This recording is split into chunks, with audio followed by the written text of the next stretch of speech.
Well, hello. Welcome to Integrative Preparedness. I'm Steve Smith. How are you all today? Hope you're well. I'm going to talk to you about something today that might just scare the hell out of some of you out there. And before we get started, this video, as all of them, are brought to you by the Stonemont series, my books, my series. It's a fictional series that is the complete plan to preparing for, surviving, and rebuilding after a total collapse. And thousands of people around the world have told me it's a great series, so take their word for it. If you don't take my, I tell you, one of our patrons over on the Patreon channel, when they found out, when I made the announcement that the new book, and I'm not ready, the people on Patreon know what the title is, but I'm not ready to put it out here yet. When he heard that it was going to come out in the latter part of February, this month I guess, he said, "That's great. I'll have a chance to read through all 5 previous books for the 5th time before the new one comes out." So take it from him. It's a good series. And if you're serious about preparedness, and I mean serious, and you haven't read them, you will want to. And they're available through Amazon, and the link is down there below. Or you can get them from me, and the link is also down there below.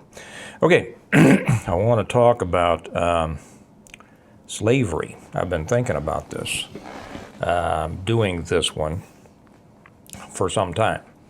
And I was just writing on the 7th book. Yes, that's right. The 6th book isn't even out yet, but people says, you got to get more out there. You got to write faster. So I am. So I'm already done with the first chapter of the 7th book, and the 6th book isn't even out there. I can't promise when it's going to come out. You know, life happens, but I tell you, this story is just taking on a life of its own, and it just keeps going, and I can barely keep up writing as fast as it's coming to me. But I was writing a scene in this. Now, those of you who have read the series already, those of you who are Stonemonters, that's what we call those who have read the books, know that there has been a situation to where there is a Somali warlord, somebody who was from Somalia, a warlord coming out of Minnesota, coming south toward our situation, our place in Kansas and Missouri, and I won't give away the entire story here, but he is taking slaves as he goes, and he's killing a mess of people as he comes south through Minnesota and Iowa and Nebraska, and he is taking slaves and he is buying slaves, and that has created a slave market, so that people will catch people and go and sell them in the slave market. So I'm writing about this, and it's now coming to the point. So I'm going to write this, and then I'm going to read something else. But you will want to pay attention to this, because slavery after SHTF will be a real thing. Slavery is a real thing now, and many people just don't understand how large it is in the world. But here in the United States also, they call it human trafficking. It's slavery. By giving it the name human trafficking, it actually takes away some of the horror of it. Because people have a tendency to think, well, that's not really slavery. You know, we think of slavery back over which that war was supposedly fought. It wasn't. Supposedly, I always say that wrong. It wasn't. But that's what people think of. African slaves who were brought to America, and they never think about the Irish slaves and all that. They never talk about that, but that's what people think of. They don't realize that slavery is bigger in America right now than back then, much bigger, and has been for some time. I'll probably tell a story over on Patreon. Maybe for the upper level, I'm not sure. Maybe for just the Stonemont level, to where I actually bought a person as a part of a federal undercover investigation back in about 1980, 81, something like that. So it is alive and well. Now, after SHTF, slavery, if what happens in my books happens, slavery is going to explode. Okay, some people are caught. Some people are made slaves by stronger people, and there will always be those people who want to control people. And then there will always be those people who have a control issue themselves, but mix it up with some evil, and you've got people who will want to own other people. Some people will sell themselves into slavery. I know it's a big surprise for some people, but that's exactly what happens. You're going to hear about it in just a minute. When it comes to the point to where people's children are starving and things like that, and they can go over and sell themselves to the powers that be, so that they and their children will be fed. That's exactly what's going to happen. And as I'll talk about here in a little bit, the way to make sure that that doesn't happen to you is to be a part of a strong enough group to keep it from happening. Okay, I'll read just a couple of paragraphs here, and this is going to explain some things from the 7th book. You all are the first ones to hear these couple of paragraphs from a book that I just started writing. It won't even be out for, I'm sure, a few months. Okay, we'll start here. They're meeting. Jim and Christian and Mike are meeting about some things. Jim says, that guy coming down from the north is buying slaves. He's creating a market. Between this and what Reagan found out, some of you know who Reagan is, it might be the beginning of a new slave trade. Christian looked at his uncle, but why slaves and why around here? Jim took another sip of coffee. He's always drinking coffee, just like me. I've thought about that, he said. Slavery exists for two main reasons. Here's to keep in mind. Service and sex, which is itself a service. It's always been that way, and has been that way in every culture I'm aware of. Some sell themselves into slavery in order to survive, as depicted in the biblical story of the Egyptians under Joseph. Many of you are probably going, oh, wait, that's not right. That's not how the story goes. Most people only know a little bit about the story of Joseph. I'm going to read the rest of it to you in just a minute, the rest of the story, right? And most people aren't aware of it. But it is the most important part. And some are taken, as has been the case in the overwhelming number of situations throughout history. In the latter case, people become commodities, the source of labor and a medium of exchange, just like horses and cattle. When someone is trying to build an empire or even a smaller power structure, slaves become the means of production in the absence of willing workers. Plus, they're cheaper if you take them instead of buying them. Okay, I'm going to stop right there. That's exactly what happens when people need labor. If you'll find some who will try to hire, others won't. Okay, now I'm going to take you to the story of Joseph. You remember the story of Joseph. He was sold into slavery by his brothers, ended up being second only to the Pharaoh in Egypt. And I've talked about this over on the Stonemont Church channel quite a bit. I may have made one that was on here, I'm not sure. And he knew there was a famine coming. Okay, he had so there was going to be, he interpreted, or God interpreted using him as a mouthpiece, a dream of Pharaoh's. And it said, you're going to have 7 years of plenty and 7 lean years, 7 years of famine, 7 years of starvation. He says, what you need to do is bring in 20% of everything into the storehouses during the bountiful years, and store it up to get us through the 7 lean years, the 7 years of famine. Excuse me. So they did that. Now, some people will use that to say, see, that was great. Joseph was a prepper. Not so fast. Because if you don't know the rest of the story with Joseph, you're about to be shocked. Okay. Meanwhile, I'm going to take this. I'm going to read this out of the New Living Translation of the Bible. I prefer the New Living Translation to the King James because too many people don't understand the King James. It was written in King James English. A lot of people think they understand it, and it turns out that they don't, and they end up being misled, and I don't like that. So I'm going to read from there. I'm starting in the 47th chapter of Genesis, beginning with verse 13. Meanwhile, the famine became worse and worse, and the crops continued to fail throughout Egypt and Canaan. Joseph collected all the money in Egypt and Canaan in exchange for grain, and he brought the money to Pharaoh's treasure house. Well, wait a minute.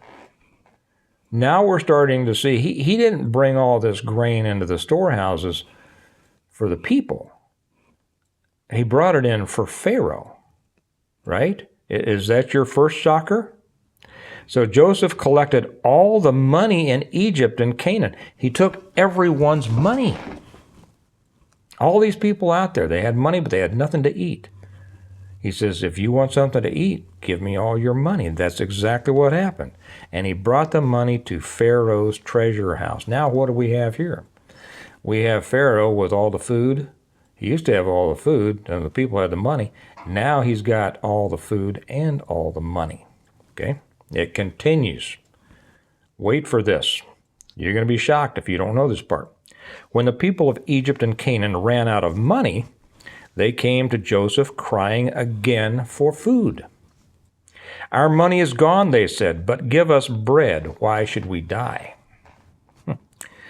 Well then, Joseph replied, since your money is gone, give me your livestock.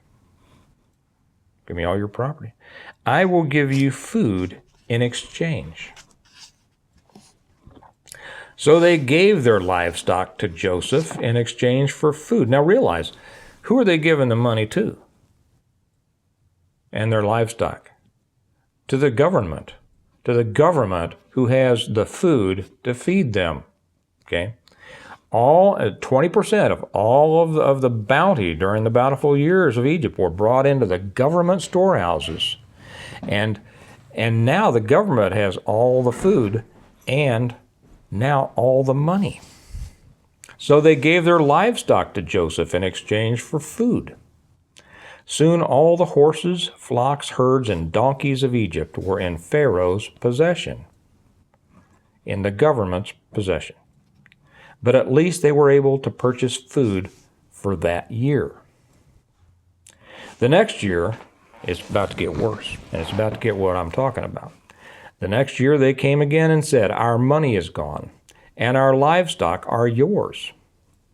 We have nothing left but our bodies and our land. Why should we die before your very eyes? Buy us. Buy us and our land in exchange for food. We will then become servants, meaning slaves, to Pharaoh, meaning the government. So let's transpose that. We will then become servants to Pharaoh means we will then become slaves to the government, slaves of the government. Just give us grain so that our lives may be saved, and so the land will not become empty and desolate. So Joseph bought all the land of Egypt for Pharaoh, for the government. All the Egyptians sold him their fields because the famine was so severe, and their land then belonged to Pharaoh. Thus, all the people of Egypt became servants or slaves to Pharaoh. This is the potential outcome of a serious SHTF situation.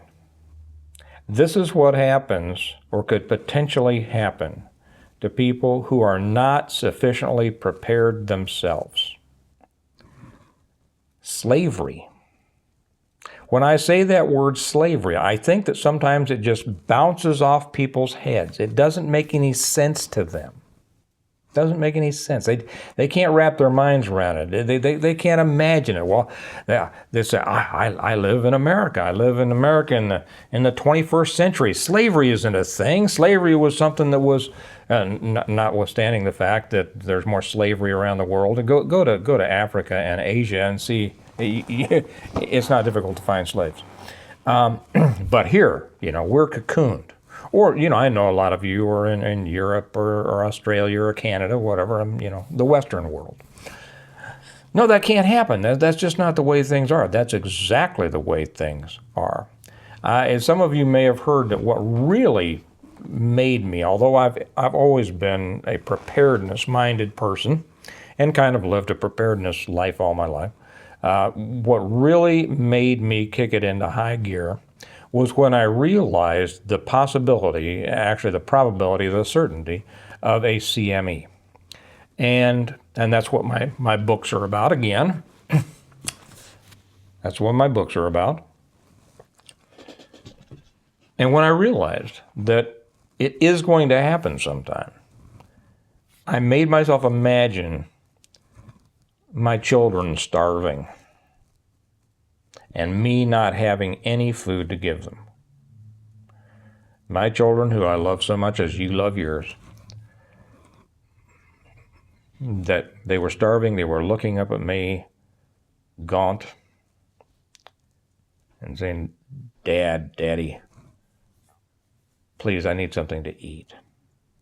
That's what kicked me into gear. Until I went at it with a vengeance. And so should everyone. Anyone who doesn't prepare against that eventuality is not serious about preparing. I'll just put it that way. If I hurt a feeling, good.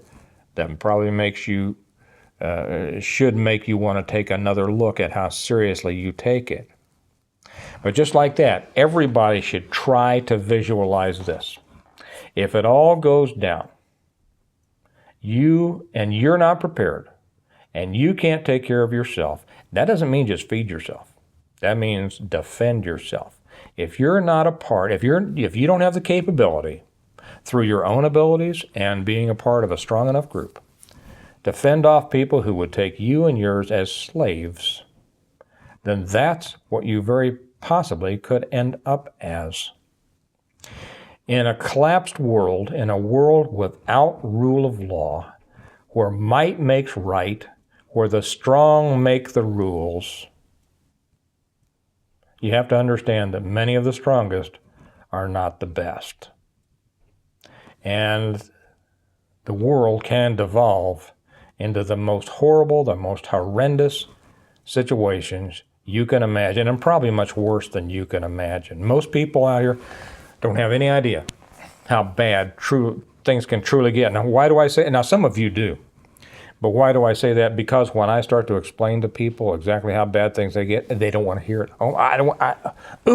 I just can't stand, I can't even stand to deal with it. I can't even stand it. See, that's the thing. You have to be able to imagine the most horrible thing you could possibly imagine and then go farther down that road, and you'll start to understand the importance of preparing. Now, if you know people who need a little kick in the ass on this, send this video to them. They might think that I'm some crazy guy at first, but maybe it'll plant a seed that gets them to think about this. And again, I have people ask me if they can share my videos. You can share any of my videos. That's fine. Please do. I mean, the reason that I come on and I give these messages is because I want people to know. I want people to hear. I have experience in many things, and I'm going to pass these on. No, I don't have any experience in either being or owning slaves. But we know what can happen. I know what can happen and is happening in the world.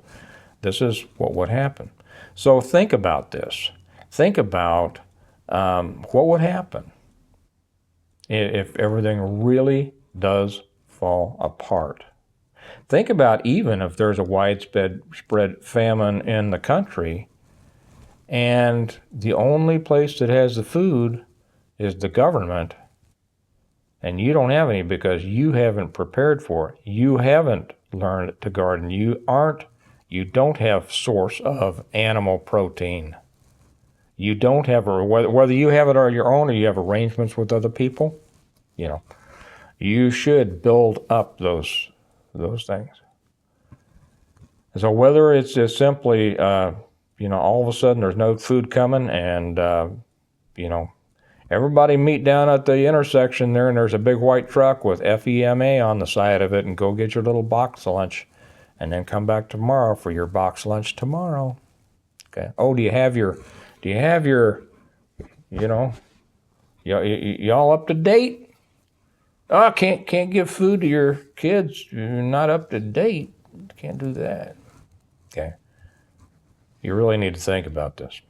So that is, if it all goes to heck, slavery would be a situation to deal with.